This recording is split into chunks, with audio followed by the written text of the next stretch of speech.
If you knew exactly when you were going to die, so many financial decisions would be simple.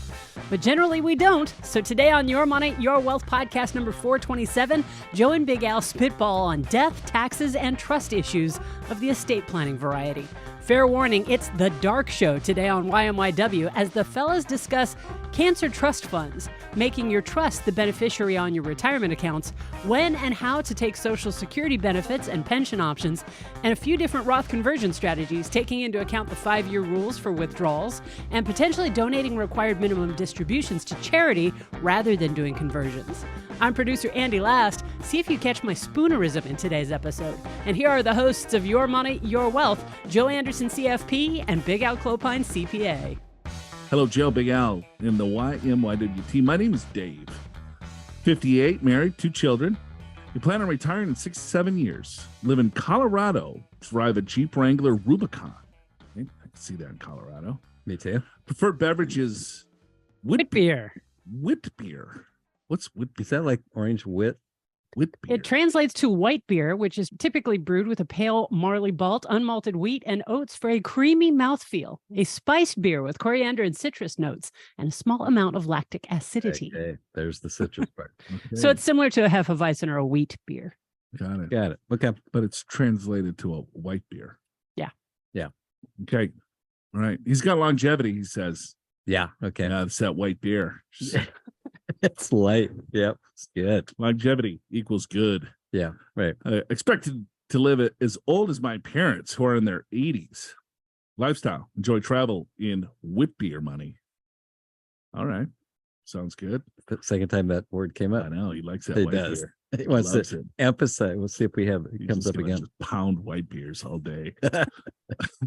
Current assets include 401k, current value, 1.2 million, 1/3 Roth. Max out contributions of 73,500 per year. That's a little rich contribution, isn't it, Big Al? It's very good. What is the standard contribution for a 401k plan? It would be if you're over 50, 30,000. So 30,000 times, see, is his wife working or didn't say? I believe. Well, they do have his and hers IRAs, so... Yeah. Well, anyway, he could do the pre-tax part or the post-tax part, I mean. You think he's doing after-tax contributions? I'm guessing, yep. Is he going to do the Megatron? I think he already does. I think that's the plan. I'm not seeing any mega back garage door, We haven't barn door. hasn't said that yet. Got it. All right. His and hers IRAs worth about $280,000. Roth and max out contributions of $15,000 until retirement. Other investments, stocks, bonds, and cash of $1 million. Home's worth $1.2 million. Got a $100,000 mortgage. Work pension plan has a couple of parts. Okay. All right. So here's the question. Got it. He's got one-time lump sum payment of $200,000 at retirement. Okay. And then he's got a pension plan payment with an option of 3. Okay. Okay. First option is just take a lump sum, 1.6 mil. Yeah. So you take the lump sum, you roll that into an IRA, and then you take distributions, you invest it how you want. You're no longer tied to the pension plan. Right. Second option, you can take an income stream, $10,500 a month.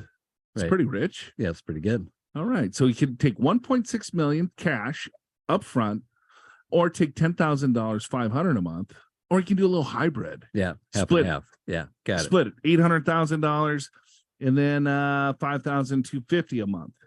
Right. Between the 3 pension plan options, which would be the best? Enjoy the podcast. Thanks.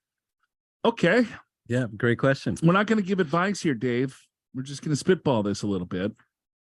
Let's see. Well, if you knew when you're going to pass, then it would be easy. Longevity. Good. I know, but it's He's not, got good longevity, he says. but it's not That white beer. It's not equals guaranteed. Got It's it. just good. So let's say he lives 20 years. Yeah. All okay. right. So here's the assumption that he has to run. He has to look at what is the, you got to discount or take a present value look at the cash flow. So let's say he's get $10,000, $500 per month for life. And he is 57 or 58 years old. He's going to retire, let's say at 65.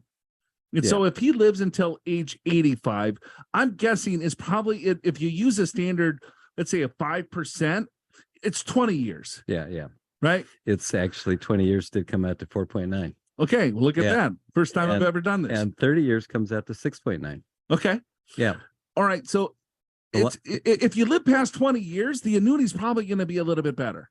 Agreed. If you have a 20-year life expectancy or less, then it probably makes more sense to take the lump sum.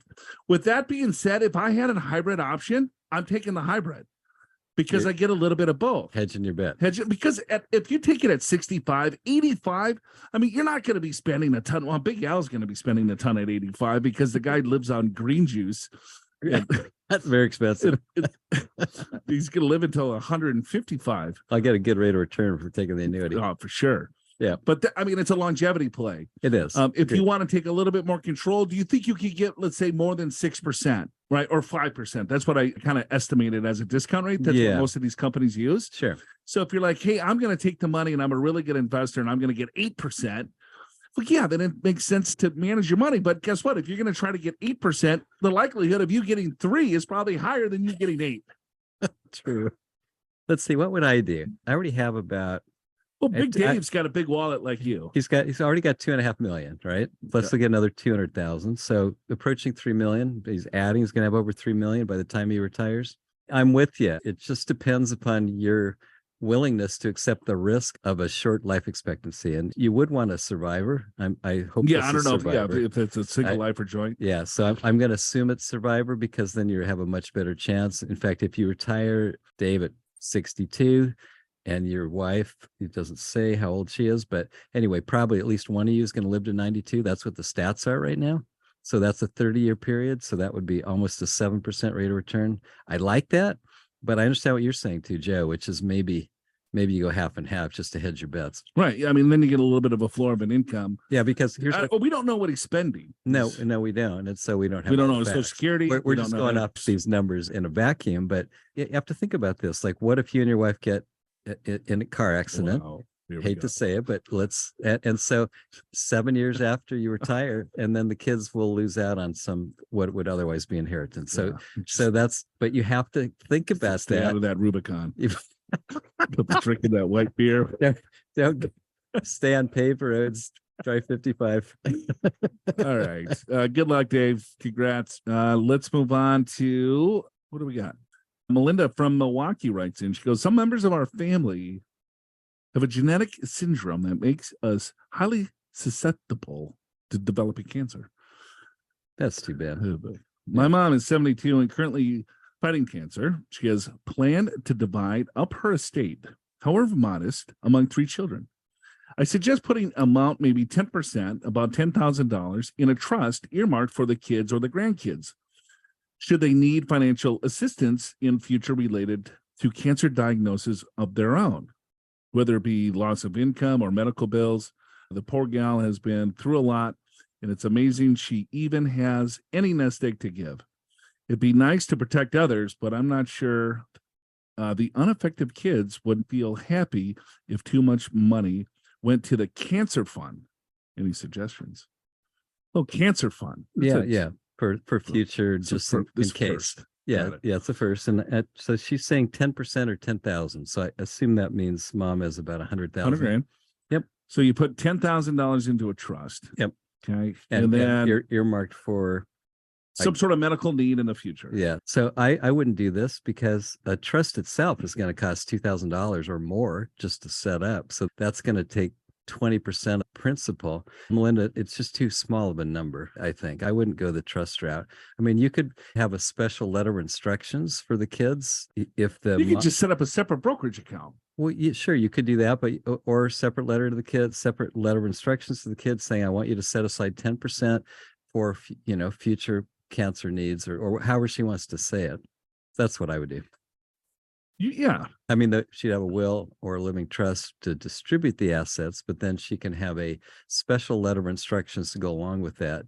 Or you could even put it in the will if you wanted to on a suggestion. It's more of a suggestion, though, than a requirement. Suggestion for the kids to set aside some for future medical needs. I think what Melinda's asking is that, all right, no one knows if any of the kids or grandchildren are going to get cancer. Yeah, especially with modern medical advances. So, but maybe let's say one out of the 3 kids draws the Yeah. Right. And so there's this pot of money that's set aside from the gross estate that's not earmarked towards any of the kids unless it triggers if someone needs a medical event. Is that how you read that, Andy?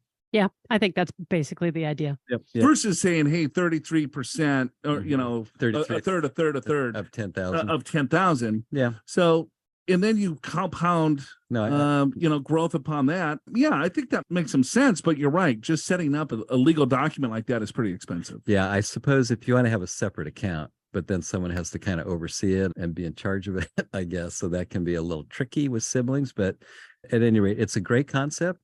But a trust to me is way too expensive to do this. Well, so how would a special letter of instruction be set up? Is that done by the attorney that sets up the living will or the trust? Yeah, it could be. Or it could be like Joe's suggesting, which is basically maybe mom sets up $10,000 in a separate account right now. Mm-hmm. And basically the letter of instruction said this $10,000 is to stay in perpetuity for whoever needs it for future medical issues. That's what I would do. Yeah. Yeah. All right. Look at that. We came up with a solution. All right. Good luck with that, Melinda. Thanks for the email. Make things as easy and straightforward as possible for your beneficiaries. Give your loved ones a document that contains everything they need to know about your life, your accounts, and your estate before you pass. Download our estate planning organizer from the podcast show notes at yourmoneyyourwealth.com. It's organized into helpful blank sections so you can simply fill out everything from your financial account details and insurance policies to your contacts and your final wishes. Then you put this document in a safe place and give a copy to your family. And don't forget to update it regularly. To get your free estate plan organizer, just click the link in the description of today's episode in your favorite podcast app, and you'll see it right there under free resources right before the episode transcript. We got, hey, Andy, Joe, Big Al. This is Miss Mary from Maryland. Okay. All right. I love your show. I learned about it earlier this year from a post in one of my Facebook retirement groups. How about that? Wow, we made it big time. Yeah, we're in Facebook. Yeah. Facebook retirement group. Perfect. I'll be a guest speaker. Your show is a perfect combination of information and humor. You're like the car talk guys of retirement finance. I listen to your podcast whenever I go to the gym, and it makes me want to work out even more. Oh, I like it. Oh, yeah. Well, that's our intent. Come on. Yeah. I'm 60 and my husband's 64. I've been retired for 4 years and he has been retired for 6. Okay. I drive a 2023 Toyota RAV4 hybrid plug-in. Okay. My drink of choice is a coconut pineapple bubbly sparkling water. We have no kids, and our pets are the birds that come to our bird feeder and the goldfish in our pond. Okay. Low maintenance. Yeah, it's just got a pond. Well, probably big backyard or something. Yeah, I think so. My question is about making our joint revocable trust the successor beneficiary of all our retirement accounts. The surviving spouse is the main beneficiary. You recommended against doing this, but why? Oh boy. You want to get into this, Big Al? Well, I do want to see your answer now that the stretch IRA is gone. It's a little less important, I think. We hope to spend most of our retirement funds before we die in our 90s. But should a car accident, man, what is up with death and car accidents today? Well, this is the dark show. But should a car accident or some other misfortune take us out sooner, like tomorrow, we want our funds distributed somewhat unequally between our 5 siblings, 4 nieces and nephews, a friend, and 3 charities. We have no mortgage on our house, and we want to bequeath it to a friend with enough money from the retirement accounts to pay the Maryland inheritance tax. Okay, a couple things here, Miss Mary. Currently, I have $1.2 million in a traditional IRA, $475,000 in a Roth, and my husband has $654,000 in a traditional IRA and $970,000 in a Roth. We have $214,000 in a joint brokerage account. These accounts will change over the years due to growth and withdrawals, so we can't just designate some people as beneficiaries on certain accounts. In our scenario, does making the trust the successor beneficiary make sense? Or do I need to list 13 separate beneficiaries on each retirement account? We had the trust set up 6 years ago. Appreciate your spitball. Okay, I'm all ears. What's your answer? Yeah, I would do 13 separate beneficiaries. Why? All right, so let's talk about a couple of different things. Okay. So she wants to give money to some charities, Sure. which is a non-designated beneficiary. Yeah. So that kind of blows you up. Yeah. So that means you have to distribute in 5 years, or what does that mean? Correct. Look at you. Yeah. You've been studying up, or Well, no, that's just from memory. From memory. hearing you say this 100 times. So But see, I guess what I'm saying is now you have to get it out in 10 anyway, so it's not as big a deal. Right. Because what is the purpose of the trust is really the main goal of the trust would be, all right, let's say if you have minor children that you're giving the money to, if you have maybe, let's say, a special needs individual, if you want asset protection and you want to control the money from the grave, right? You don't trust your nieces, siblings, and things like that. So you're like, okay, well, we got millions of dollars here. They're going to blow this. So Sure. I want to give little Johnny a couple of bucks a month until he turns 80. Right. I mean, all of that stuff you can't really do in retirement accounts anymore because the stretch IRA is no longer. So once you pass, right, there is no more inherited IRA. Well, it depends on the beneficiary, and I'm not going to get into all those rules, but it sounds to me like the living people would be non-designated beneficiaries, that the money has to come out within 10 years of the retirement account. Right. Unless they're within 10 years of the age of the Correct. There are siblings. I think some would qualify. Maybe.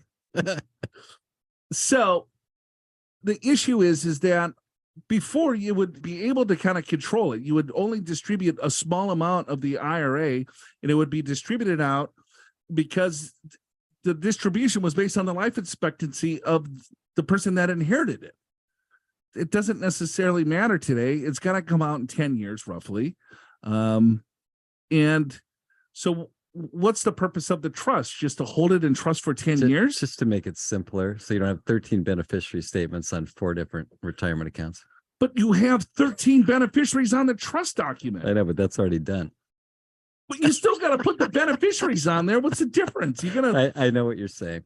No, so then there's 2 different types of trust, right? You got a conduit trust and a discretionary trust. Right. So if it's a conduit trust, then it has to be a look-through, see-through trust. Oh, well, here we go. Right? It has to do all of this crap. I mean, there's so many errors that can happen if you name your beneficiary part of the trust as the beneficiary, right? Yeah. So look through, see through trust. It has to, the trust document needs to be to the custodian. All beneficiaries have to be identifiable. She's got 3 charities, so it's going to blow up anyway. Yes, which basically means that all the money has to come out 5 years instead of 10 years. So you have to pull the money out 5 years earlier. And then I guess your second point is the money's in the trust. So how do you figure out how to distribute it? Exactly. Yeah. So as long as it's a look through to see through trust, you would be taxed at the beneficiary's rates. Yeah. Right. But you got all of these different beneficiaries, and if it gets held in trust, right, well, then it's going to get taxed at the trust rates, and the trust rates are a lot higher than. But you can set it up to distribute when people are entitled, or when they earn the income. But there's no RMD. There is no RMD. But let's talk about that. So if there's a charity, the money has to be distributed in 5 years. Is it 1/5 each year, or can you decide when to pull it out? You wouldn't name the charity. I think you would name whatever part of the retirement account, just have that as a beneficiary on the account. I wouldn't even put that in the trust. Yeah. So I guess if you're going to do the trust, then you do which you're not recommending, but you do the trust, and then you have the 3 charities. So you don't. You have the IRA trust, and you're keeping it. That's why you're for this. I'm not keeping it. I don't see the point anymore. It doesn't make any sense to have an IRA trust. But yes, unless you want to control the spending. Exactly. That's the reason you have a trust. I'm just protected from creditors. Yeah, right. I'm just suggesting it's less critical now that there's not a stretch IRA. That's all I'm suggesting. Because everything has to get distributed out. Right. I would have 13 beneficiaries. And actually better yet is maybe you pick and choose. Like the Roth accounts are going to be more valuable. So maybe you want those assets to go to different beneficiaries than the non-Roth accounts. Right. Well, she's got the house going to the friend. Yeah. But then here's one thing that she said is that I'm going to use the retirement account to pay the taxes for the estate tax of Maryland. Well, I don't know if you want to do that, because then you got to pay tax to pay tax. You do. Right. You might want to use your cash, your brokerage account. I don't know, what is the estate laws in Maryland? I'm not an expert on that. We don't know. And we are not attorneys. Yeah. By any stretch. No, I would even guess. But I will say different states do have an inheritance tax. But your retirement account is the last place you want to go, because you have IRD tax to pay the tax because you pay federal and state tax to get the money out and then whatever's left over, then you pay the estate tax. Correct. Yeah, not a great plan. No. But yeah, I get it. I think you can map this thing out. You can say, all right, well, here's what our spending is, because here's where it gets a little bit confusing. And I understand what she's thinking is that the trust would be a lot easier because, hey, we're going to live into our 90s. We're going to invest this money and it's going to grow. And we don't know what accounts are going to grow at what rate. And we're going to take distributions and life is going to happen. So, but we want to make sure that it's going to be totally people are going to get different dollar amounts. It's not going to be a straight line across. Yeah. You know, the nephews are going to get a lot less. The nieces are going to get a lot more. Her best friend's going to get the house. Right. And so she's like, how do I do all of this? No, I understand what she's saying. So with what you're suggesting, which is the right answer, by the way, I'm not disagreeing. I think it's less important than it used to be. However, like let's say a sibling passes away. So now we're going dark again. This is the dark show. So now you've got to change beneficiary statements on 4 different retirement accounts instead of just change your trust. It does make it simpler in some ways. Yeah. No, I agree. I mean, if you're just on top of it, then by all means do that. But the likelihood of the successor trustee to understand the laws and know what to do and how to take distributions and not make a mistake, because IRA plans are different than any other assets because they're just infested in taxes. Yeah. And it's like, oh, you got $1 million in here. All right, Johnny, you get 200,000. Boom. We're going to distribute 200,000. And guess what? Boom. It's not it's all taxable, right? You got to change the title of the retirement account to the trust. And so it gets complicated. It does. I agree. We got Douglas from Bonita, California. Hey, I'm 39 years old, teach middle school. Recently started contributing to a Roth 403B. What's in parentheses? Post-tax. Post-tax. Thanks. Just so you know. Douglas. Okay, good. But we didn't have to look that up, huh? Yeah. Is it Roth post-tax or pre? You are writing into a financial. Yeah. All right. Once I learned that I can contribute up to $22,500 annually if I did not contribute any of my pre-tax 403B account. When I roll over my Roth 403B to Roth IRA after 59 and a half, is there a 5-year rule that limits my ability to take dividends out of my Roth IRA? I also currently contribute to my Roth IRA. Thanks. So he's got a Roth 403B. He's going to continue to, he's 39. Yep. So he's looking at 20 years out. Yep. He's going to roll his 403B into his Roth IRA. Yep. And since he's over 59 and a half, and he's already had a Roth IRA established for over 5 years, he's curious now because he's rolling these 403B dollars into his existing Roth IRA. Does the 5-year rule apply? Yeah, I'm not sure if he has an existing. Does it say that? Yeah. I roll my Roth 403B to Roth IRA after 59 and a half. He said when I roll, that's in 20 years from now. His last sentence is, I also currently contribute to my Roth IRA. Oh, okay. Yeah. Check. Got it. Okay. Yeah, you're all good, Douglas. Yeah. Once you start any kind of Roth IRA, the 5-year clock starts for purposes of dividends, income growth after age 59 and a half. So yeah, there's no limitations with your plan. So when you roll the 403B into the Roth IRA, you're over 59 and a half. It's already cleared the 5-year rule. Yep. So, all good there. Congrats. Let's see. What do we got here? Salawa. That's interesting. SALWA. I'm 60 years old. My ex is 74. He's collecting Social Security. I work. Make $100,000 a year. Am I eligible to collect his Social Security until I reach my retirement age? If so, how much am I eligible for? No, you're not eligible. Agreed. First of all, you have to be 62. Secondly, if your income's over $20,000, you're basically going to give back the Social Security anyway. So don't even think about it. Yep. You got to wait 7 years. Yep. 6 years and 6 months. Yeah. It's their full retirement. Probably it's 6 months. I'd say 67, probably at that. So yeah, at age 67, you can collect on if you want to collect at that point, and not without regards to your income. Or if you retire early, sure, then you could collect it, but not while you have other earned income. Hi, Andy, Big Al, Joe, the all-knowing. Yeah. Oh, you're the all-knowing. Wow. They know people know how to butter you up, right? That's exactly what I was going to say. Oh, this guy's badass. Looking for some guidance on how much Roth conversion makes sense to do, if at all. All right. 61 years old, spouse 58, both retired. Probably spend about $85,000 per year, including taxes, and have no debt. We have a combined about 1.1 in deferred retirement accounts. Have a small inherited IRA that I take yearly RMDs from the old Stretchway. Have $34,000 in pensions, which is for life and has a partial adjustment for inflation. $90,000 in cash. We also have $230,000 in a Roth IRA. Selling our house, relocating to another state, which has a 7% state tax. South Carolina. Our current state tax is a bit lower, but not much. We will have an additional $60,000 left over from the sale, which combined with our current cash will be used to pay for taxes on the conversions, which I plan to start later this year and continue until I'm 65. Looking to determine if a Roth conversion makes sense and how much we should convert. What do you think? Up to the 12?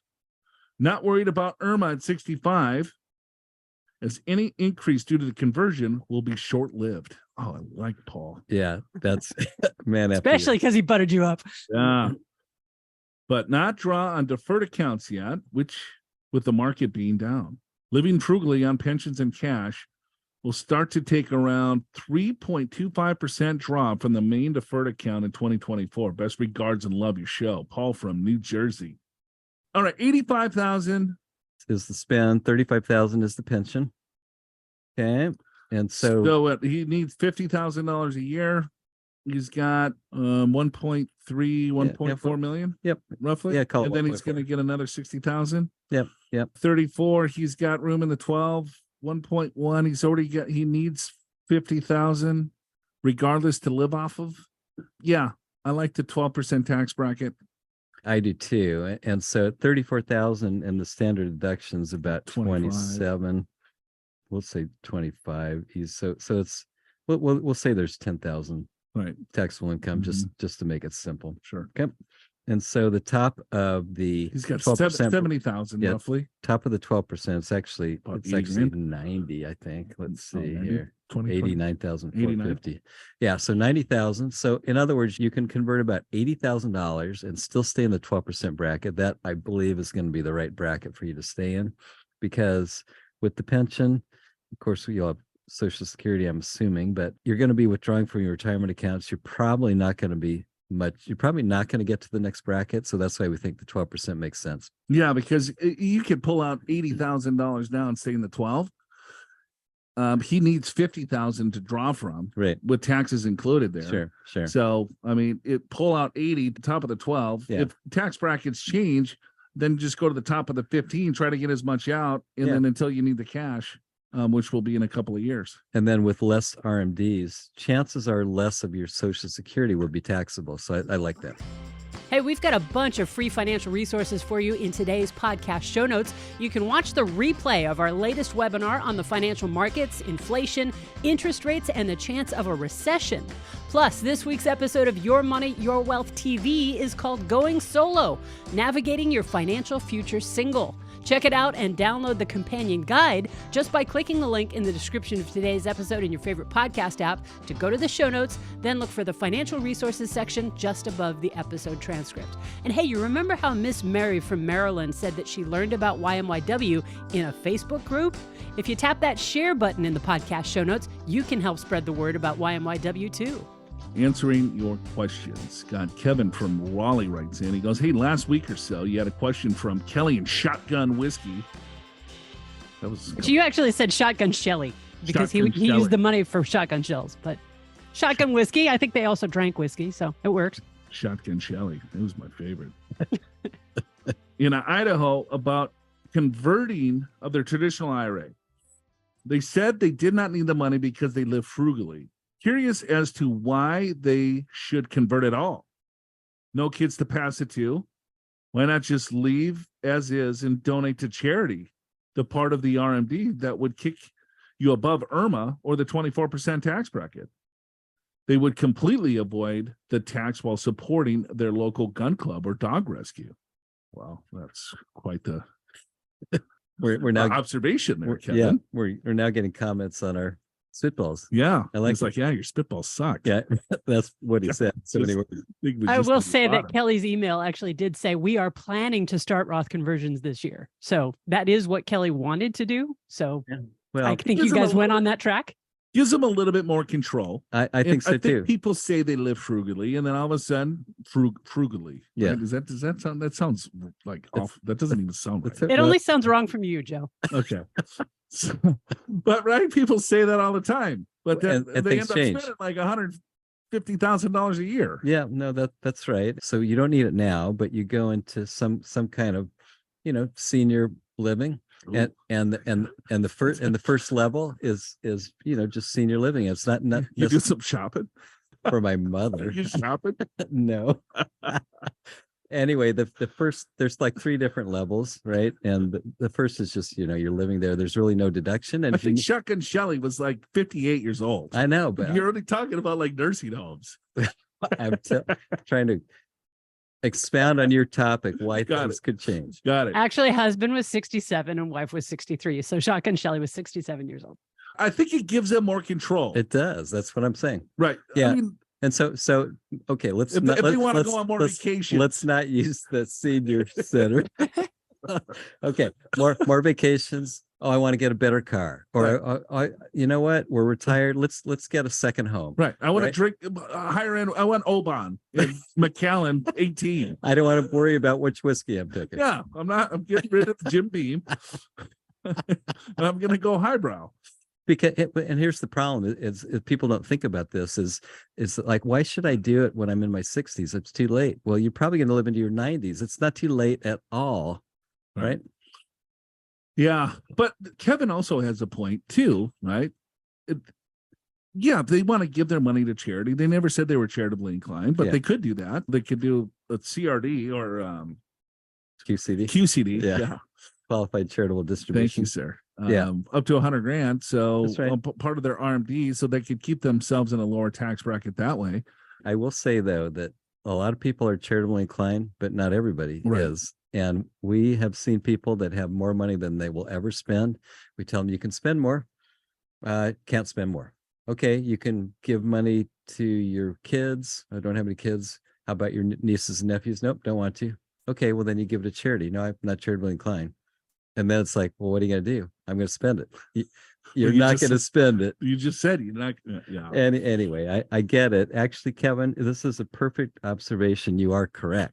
Yeah, if you really don't need the money, there's no reason to convert. You can give it to charity if that's part of your plan. But not everyone wants to do that. Kevin, you got a podcast? Probably. Maybe we could forward some of these questions your way. Yeah, let's get your take on it before we answer. We're going to go to Nancy from Foxboro, Massachusetts. Okay. Hi, Joe, Al, Andy. I'll try to be brief. Okay. Thank you. Like it. 2015 Toyota Corolla, 19 crimes, hard shard wine. All right. Okay.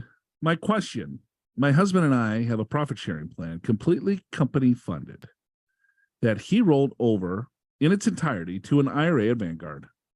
Someone long ago told us never to add money to that account. It should be kept separate. I don't know why, but we never did add any money to it.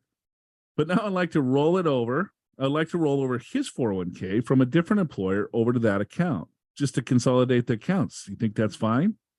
Would it require that funds from employer from a former account somehow be kept separate within that account? Will it be a headache? I think the hard shard. The night to the hard shard probably give you more of a headache. Thanks for all the advice you give about so many confusing financial matters. Enjoy listening to your podcast each week. Thanks, Nancy from Foxboro.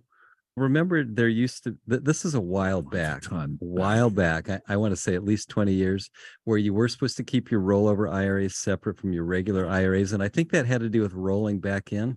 I think that was the rule, but nowadays it doesn't matter. If you have it in an IRA at Vanguard, just who cares? Yeah. So what you're referring to, and you do say that someone told you a long time ago, And I'm going to say that at least 20 years ago, there was reasons to keep it separate if you wanted to roll it back into 401k, but that's not true anymore. Yeah, you had a rollover IRA and then you had a standard IRA. But I also remember why you would want to keep that separate, but off the top of my head, there's no logical reason to no, because the IRA rules they've been simplified. They're all the same. A rollover IRA is the same as a regular IRA. It doesn't matter.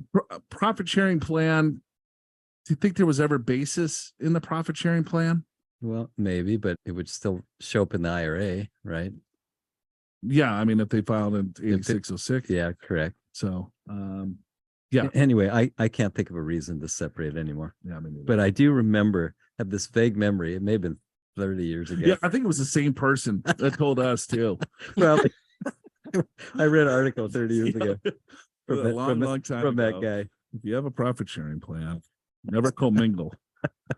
Yeah, I don't. I remember that early in my career. Just combine and cross your fingers. Don't have to cross your fingers. It's fine. All right. You got that a new one that you guys printed off right before you came in? Oh, yeah. You do that one? You can do that one. No problem. That's a long one. Wow. Here we go. Hello again from the banks of the now thawed out mighty Mississippi. I didn't think I'd be calling you again so soon for your wonderful spitballing, but I would love to hear your thoughts on a potential life-changing work situation. Oh, okay. The plot thickens. Yeah. Recently, my employer made some changes to the retirement eligibility requirements for its employees. There are 2 retirement options being offered to me by my employer. 1, the year I turn 57, I'll be eligible to retire with a small pension that will be around $15,000 a year. It has a potential COLA.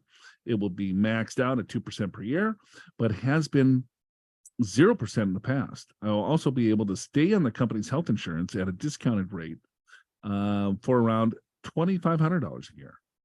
Number 2, the year I turn 60, the pension will be around $18,000 a year with the same COLA and health insurance premiums as above. I'm still 53, still single, still a renter, with no debt. Make about $100,000 a year. I've always maxed out my employer in self-directed retirement accounts, plus 50 plus catch-up contributions. Currently, all retirement contributions are my 401k Roth and self-directed Roth. I also have approximately $5,000 into my brokerage account, give or take per year. After savings and taxes, I live a very comfortable, non-penny pinching lifestyle on my take-home pay. I view and use whatever dividends and potential gains from my brokerage account spits out every year as an added bonus to boost up the fun meter. That's where the fun is, through the dividends. The fun meter. I wonder what her fun meter looks like. You know what? She hasn't said. This includes traveling, staying active outdoors, going, hanging out, drinking yummy local brews. All right. Okay. My plan was to retire at 60, but the new option at 57 is very exciting.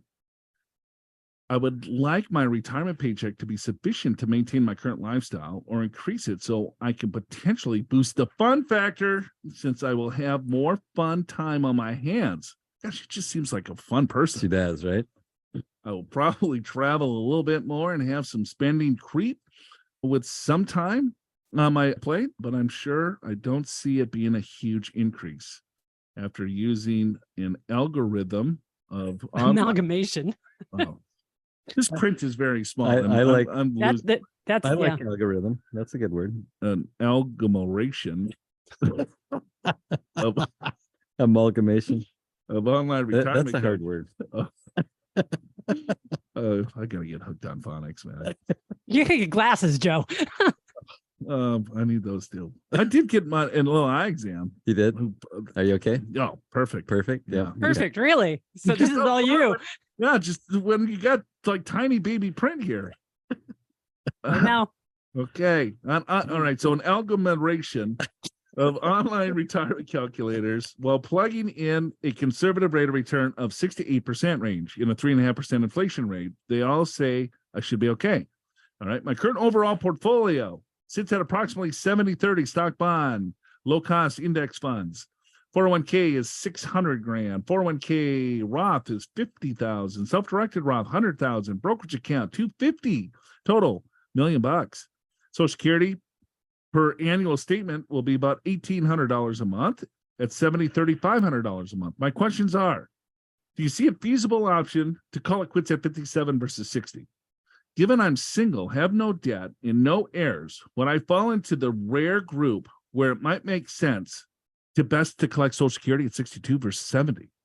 Okay. As an update, Jake from State Farm is ecstatic. That's her. Oh, yeah. Wow. That's Jake from State Farm. Oh, it's ecstatic that spring is around the corner. He does not have to wear his winter getup while prancing around the banks of the Mississippi. See the pic. Ah, very Does he have slippers on? Yes. You got to do that when it's snowing. Okay. Currently working on emptying out the basement fridge from the plethora of variety leftover beers from March Madness, NBA playoffs, and the Twinkies. I know what the Twinkies are. A little home opener. God, Okay. He's got parties in the basement full Right. of little brews and cocktails. Right. Right. Like it. Okay. Million thanks for the bounty full of laughs and knowledge you spitball out every week. Keep rocking it, boss lady. Okay. Boss lady. Okay. So 57. That was a reference to me being the boss lady. This You're email the was sent to me. Yeah. oh, Got it. okay. Got it. Okay. She's got $1 million. She spends. Where's this? What did she She spend? spends. Well, she makes 100. She saves 30. Right. Yeah, saves 30. She probably spend then 10 in tax. 4. She spends 60 grand. Yeah. Okay. Let's go with that. That'd be a good number to know. So if she spends $60,000 a year, she's going to get a pension, right? At 57, she's like 15,000. Yep. So she needs 45,000. She's got $1 million, right? And then she's got Social Security coming at 62 or 70. Yeah. Right. Say she pulls 4.5% out of the portfolio at age 57, and then she pulls her Social Security at 62 or 70. That distribution rate's going to probably go to 3. Yeah. It'll go down. Yep. For sure. And she's single. Yep. I say go for it, boss lady. Yeah, Or go for a girlfriend. Or I think who's this? This is Midwest Fabs. Midwest Fabs. Midwest Fabs. Okay. Yeah, I don't see a problem with that either. I say you've done a great job saving. And if you want to retire at 57, go for it. Looks like this works, right? Because you got the 15,000, you're short about 45, you got $1 million. You're right. That's about a 4.5% distribution rate. That would be a little high if you didn't have Social Security, Right. but you do. And so She's got a minimum of $20,000 a year in Social Security. So let's say you got $40,000 covered out of the 60. right. So you need 20 on the million. Right. And so at age 62, $1,800 a month, let's call that 20. It's a little over 20,000. We'll call it 20, right? So you got 20 plus 15, 35. So you need 25. That's a 2.5% distribution for life. That's a great distribution. Although you might even want to push it out. Just run some math here, because this works at 62. It might even work better at 64 or 67 or 70 in terms of when you take Social Security. But yeah, no, this works. I would encourage anyone that can retire, that wants to retire, if it works financially, go for it. Yeah. Okay. So I'm going to retire. It doesn't work for you. I got it. But I believe that Midwest Fabs here is pretty active. Yeah, me too. And so she's going to retire at 57, and she might get a little bit bored. So she could find something that, part-time, pick something up. Totally agree with that. And maybe you make $20,000 a year. Now your distribution rate is almost nothing. Yeah. And that money just continues to grow. So, yeah. I mean, congrats on the life-changing event of your pension and the retirement buyout. And retire at 57, that's a pretty good accomplishment. Yeah. And I would say you don't even necessarily need to work part-time, but you're right. You may get bored. And if you do make a little bit of money, it only makes this better. Got it. Is that it? Or we got another segment? That's it. All right. Awesome. Thank you all for your questions. Keep them coming in. Andy, great job again today. Thank you so much. Big Al, that was half-assed at most. Well, yeah, this was a D- show, right? It was dark. We're talking death and in but retirement facilities. But when you're when you're like, he's 60, he's just looking for the second phase of his life. Yeah, but you're like, oh, he's trying just wait until you start shopping for these homes. They start out, you can eat by yourself, and then someone's gonna feed you. That guy, someone's gonna wipe you. That guy's only 57. So it's a little early. Nevertheless, when you're making these kinds of decisions, payout or lump sum, you got to think about it. I can see what's going on in your life right now. You're not in your 60s, so you don't know how this just works. It's reflecting. All right. Thank you all. We'll see you next week. So let's go to your money well. Check out the latest photo of Midwest Fabs' cute dog, Jake from State Farm, dressed for the snow in the podcast show notes. Oh, and that spoonerism I mentioned at the top of the episode, it was Marley Malt instead of barley malt right in the first segment. I didn't even notice until after we'd recorded. And in the Derails, we've got listening to YMYW at the gym using a fake name and the story of 19 Crimes Hard Shard. So stick around. Help new listeners find YMYW by leaving your honest reviews and ratings for Your Money, Your Wealth in Apple Podcasts and any other podcast app that accepts them. Your Money, Your Wealth is presented by Pure Financial Advisors. Click the Get an Assessment button in the podcast show notes at yourmoneyyourwealth.com or call us at 888-994-6257 to schedule your free financial assessment either in person at one of our 7 offices around the country or online at a date and time convenient for you no matter where you are. Chances are one of the experienced financial professionals on Joe and Big Al's team at Pure will be able to identify strategies to help you create a more successful retirement.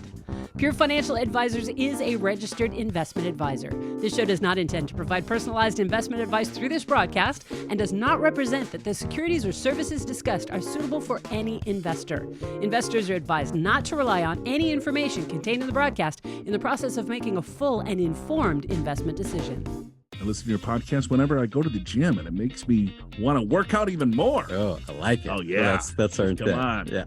Let's do another set. Push it up.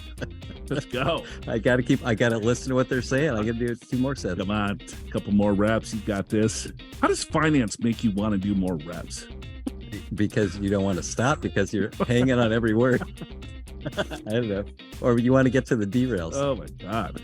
Like, geez. If I can only do reps till I get to the derails, then I can go have a cup of coffee and laugh. Yeah, my drink of choice is a coconut pineapple bubbly sparkling water. Of course, you're grinding out at the gym at 60. You're getting in some more reps listening to this awful show. She probably looks like she's 40. But I'm sure she does. Yeah. Paul from New Jersey. Please don't use my name on the air. Hopefully that's a different name, Andy. It says, please don't use my last name on the air.